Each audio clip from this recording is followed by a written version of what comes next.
Hi fishing world, I'm Bill Georgopoulos, the host of the AMFisH fishing blog. Wanted to do a video in the series of videos that I've been shooting today. This one is about salted baits and scented baits.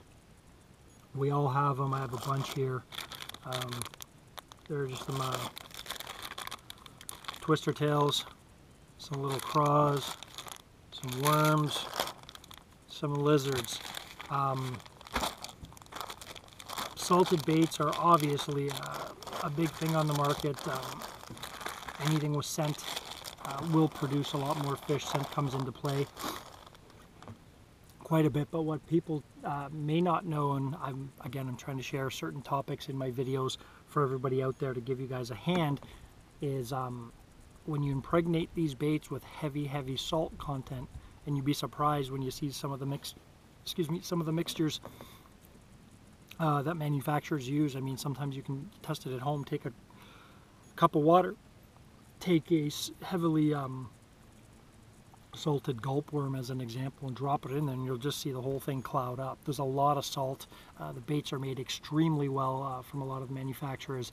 But what we forget when we come out here is, as an example, I will grab a worm here just to show you what I'm trying to get across as a message, because I won't be able to do this filming in the water area. Here's just a simple 6-inch worm.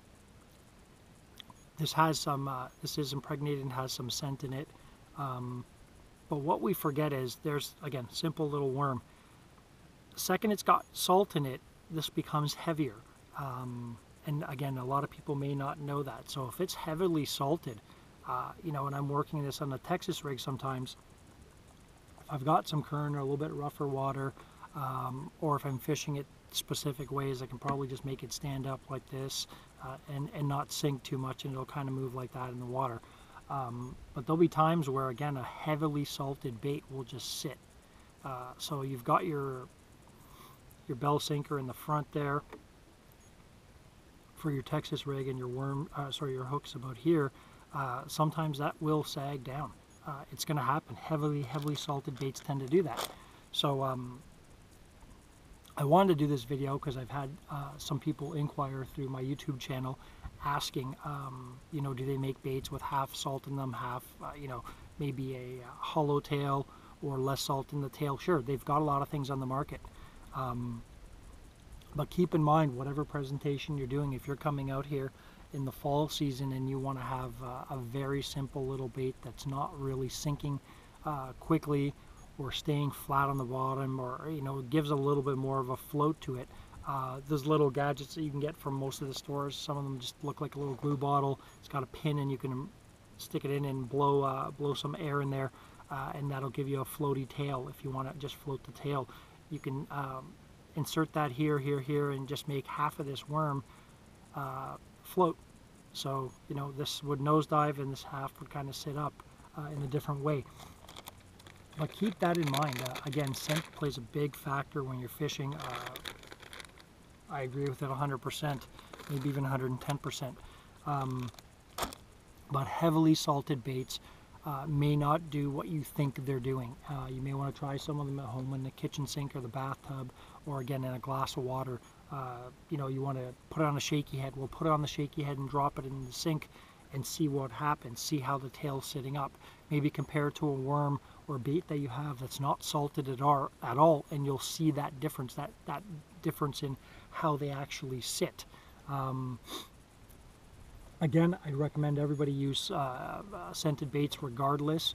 Just know the application and try and manipulate the bait, or turn the bait into what you want it to be. Again, sometimes we will want a bait that's a little higher off the bottom of the water, especially on a Texas rig or something like that. You want it sitting a certain way, so that really heavily salted bait may not work on that day. So you'll grab a similar style worm that you have that's got limited salt, and maybe see if I can grab it. Sorry, I'm getting off camera, but see if I can just grab it. I've got it handy. You may not want to use that salted bait because it's just showing different presentation. So then you just go get some scent cream that I have here. This is like a ground up fish enzyme. It's fantastic. You know, put that on, take a little dab, put that on your worm, maybe just put on specific parts of the worm, the tail end of the worm, maybe around the hook, around the head of the worm. But just use those, use what we have basically. I mean, you know, this is accessible, it's a few bucks. It'll last you, depending on how many times you fish, quite a long time.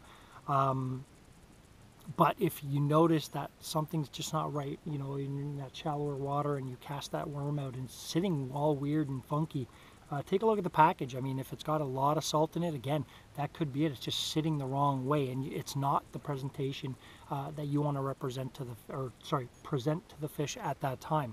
So you may want to just grab some fish scent and put it on there on a regular worm that's going to sit the way you want it to sit. So keep that in mind when you're out there, guys. Again, I learned quite a bit of stuff over the last several years fishing, and you try and fine-tune your little things there in your presentations, and obviously you want to come out and produce some fish and increase your chances on producing some fish. So thanks for tuning in, guys. Hope you found the video helpful. See you next time.